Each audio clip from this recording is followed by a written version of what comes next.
This is the story of a man named Stanley. Stanley worked for a company in a big building where he was employee number 427.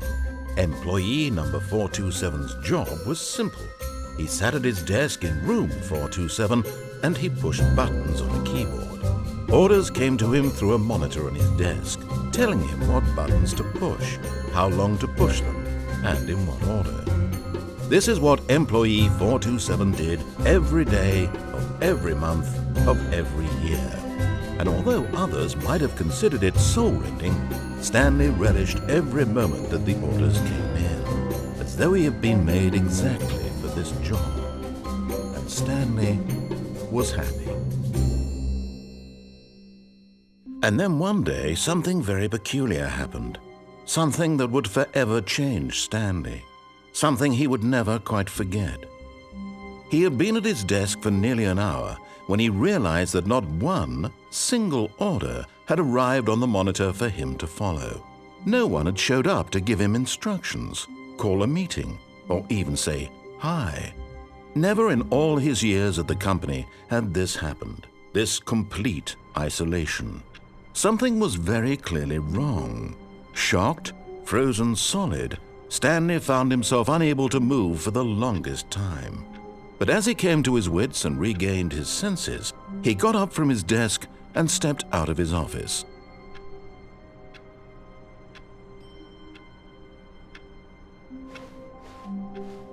All of his co-workers were gone.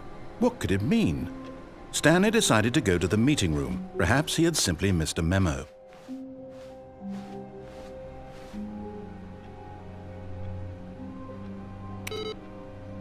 Stanley picked up the bucket.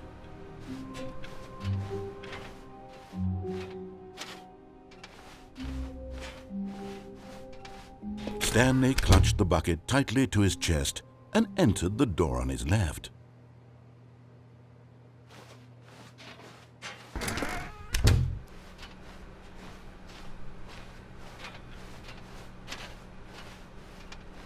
Still no one was here.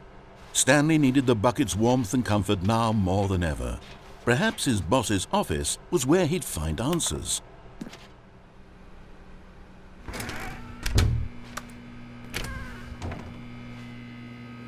Oh, Stanley, can you feel it? The broom closet. It wants the bucket. You can feel that, can't you? The aura of jealousy? It's as clear as day. This broom closet believes it deserves the bucket. I can really feel it now.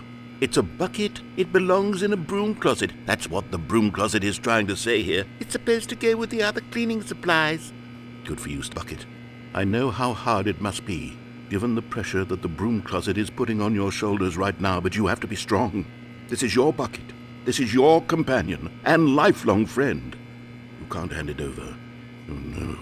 We're getting into name-calling now, it seems. Is this how low the broom closet has sunk, that it has to resort to this stream of petty insults simply in order to get you to hand over the bucket? Stanley, I never liked this broom closet for a variety of reasons, but even this is worse than I had imagined.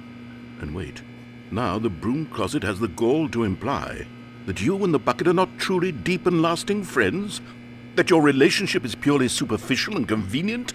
That your life is so banal and meaningless that you'd feel the same sort of kinship towards any inanimate object which happened to lay in your path in an even partially enticing manner? Well, I never. Go on, Stanley. Lay into it. Really tell the broom closet off for its demeaning comments. Expand on the wide variety of experiences you and the bucket have shared together. Go through each of them point by point. Share your journal entries detailing the rich emotional landscape of your feelings for the bucket as they have changed and evolved over the years. Let him have it.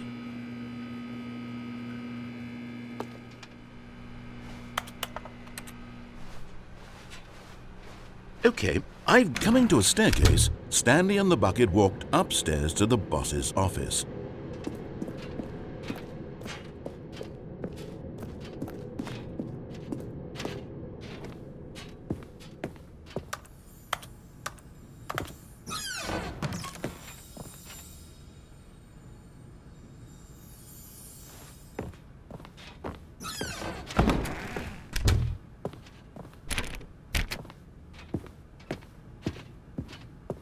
Stepping into his manager's office, Stanley was once again stunned to discover not an indication of any human life. Crushed by the weight of this revelation, Stanley may have broken down into an emotional dumpster fire if not for the soothing presence of the bucket. Even now, in his darkest of hours, did the bucket's warmth and guiding light, but Stanley guessed the correct code by sheer luck. Was it that the bucket knew all along? Was the bucket guiding him? Yes, this is certainly the most logical explanation.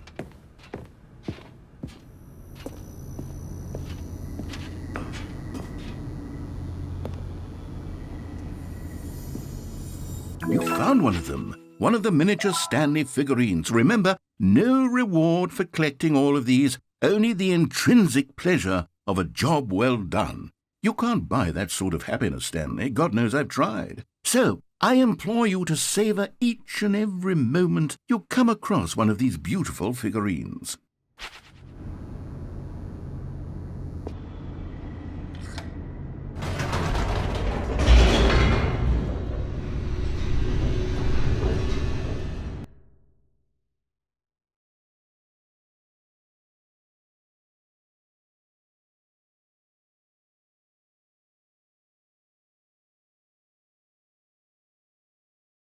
The elevator raced downward, plummeting towards an unknown fate.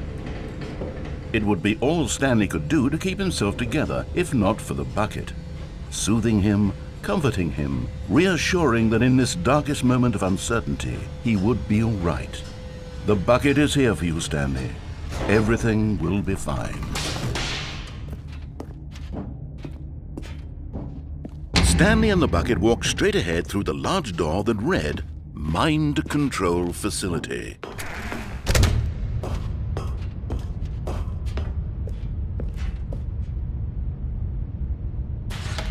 The lights rose on an enormous room packed with television screens. What horrible secret did this place hold? Stanley and the bucket both wondered to themselves.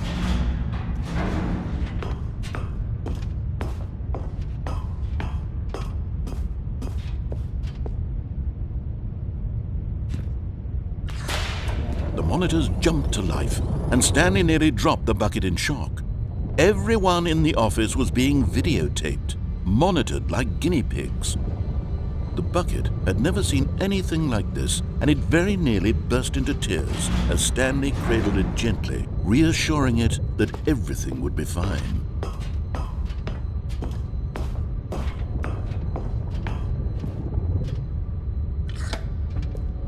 Was the bucket under the mind control facility's influence as well?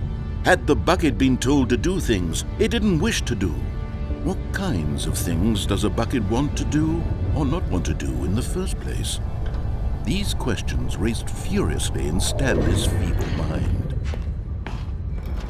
No! He screamed into the bucket. He couldn't accept it.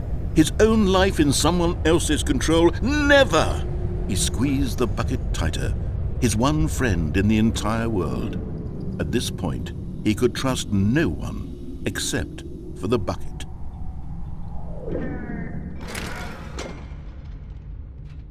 But here was the proof. The heart of the operation. Controls labeled with emotions, happy or sad or content. Walking, eating, working, all of it monitored and commanded from this very place. And as the cold reality of his past began to sink in, Stanley decided that this machinery would for another human life. For he and the bucket would dismantle the controls for good. Two best friends, Stanley and the bucket, up against the world. They high-fived in a really cool way, and the bucket made a sassy comment about taking down the system.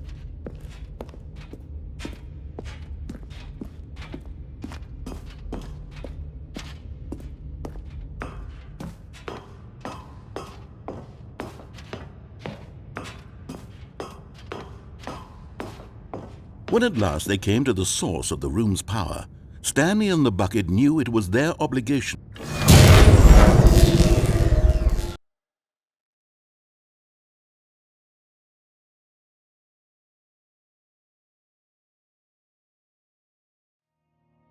Stanley and the bucket waited in blackness. Was it over? Yes, they had done it. Stanley and the bucket had defeated their greatest and darkest enemy, freed themselves from the tyrannical grip of the evil mind control machine. Freedom was now mere moments away. Excitedly, the two of them began to discuss the kind of life they wanted to live once they stepped through this massive door. The bucket wanted to learn to roller skate. Stanley wanted to sneeze in every country on Earth. Both of them wanted to begin watching a movie, any movie, but then stop it halfway through and begin watching it in reverse from the end. True, it was a simple life they envisioned, but it was one they'd lived together, with one another to lean on, to trust, to support, and to... What? Wait. What was happening? Why had the door stopped? Was Stanley and the bucket not about to be freed? An unbearable silence filled the room, lingering in uncertainty, until finally the truth hit Stanley square in the face. This building did not want the bucket to leave. Even the facility itself recognized the incredible calming presence of the bucket, needed the soothing warmth of the bucket, would go to any lengths not to part with the bucket. No. Stanley can't leave this place, not while he has such a precious bucket in his arms, not while this building has anything to say about it. Stanley realized he would never again leave this very room, but at least he has the bucket. To be trapped eternally in darkness isn't really so bad, Stanley thought to himself. As long as I have my bucket with me, right? I'll be okay, won't I? Stanley gulped. Very soon now, he was about to find out.